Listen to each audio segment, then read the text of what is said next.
Parang hinahabol sila kuya ng mga ano, ng mga ibon ah.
Mandaragat at nasa Manila Yacht Club nga po tayo, no? So hinahakot na yung mga basura na nandito. So pag Manila Yacht Club, ang ating DPS Mandaragat po talaga yung nandito araw-araw.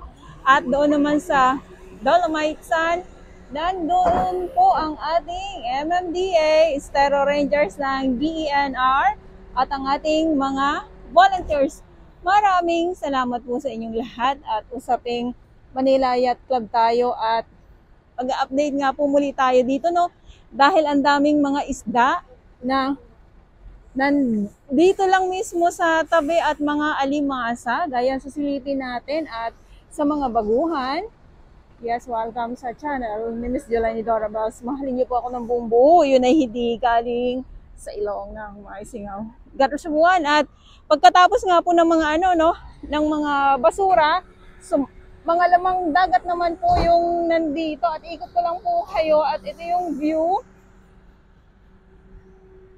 At syempre yung mga ibon nagkakagulo. Gulong-gulo at tayo ay litong-lito din. Litong-lito din. Litong-lito din tayo. So, medyo makulimlim ang dagat. Medyo makulimlim ang dagat, ang kalangitan, kaya pasensya po kung ang kuha natin ay hindi po maganda, ano?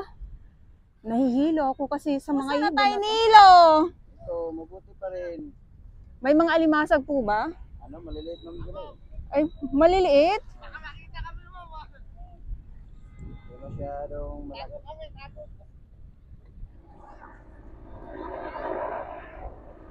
Ayan na nga po, so hilong-hilo na naman ang mga ibon na ito. So, nandito tayo sa Yacht Club, ulitin ko lang po, no? At ang ating Manila Bay Warriors na nandito ay ang ating DPS Mandaragat po. Ayan, wow, grabe na. Ang dami.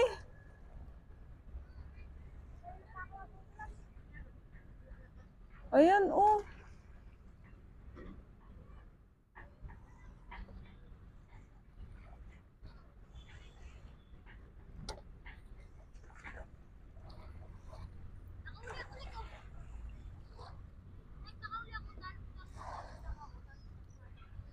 Wow.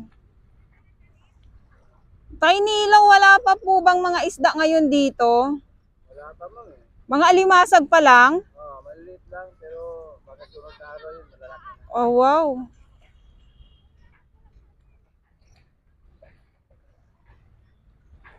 Ayan, so ito yung mga nakukuhanan natin ng mga ibon, ano? Dahil nga po ay sa mga lamang dagat dito mismo sa Manila Bay ay ngayon ay October 11, 2023.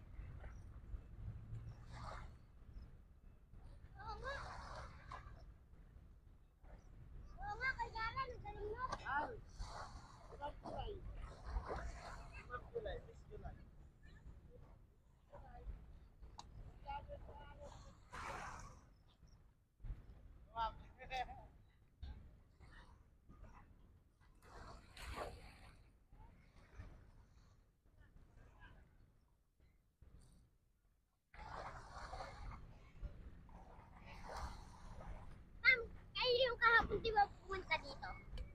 Tapos kayo yung nag-video sa Alimasa. Mm-mm.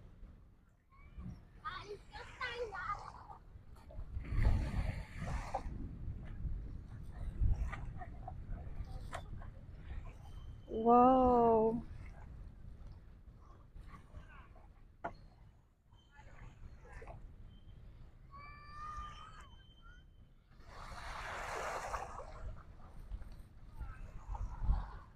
Grabe.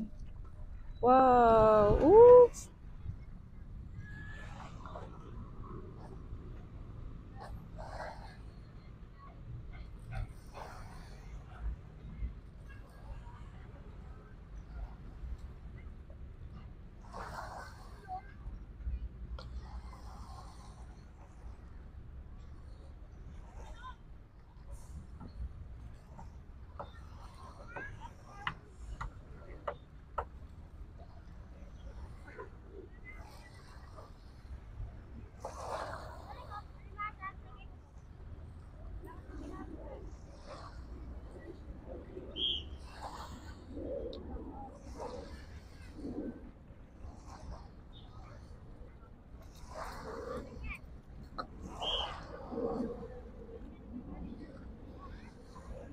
Ayan na.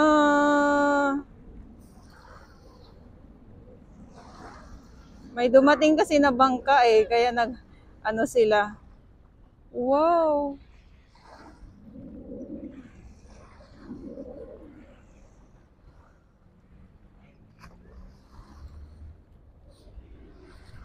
Grabe, ayan na, nagkagulo na sila.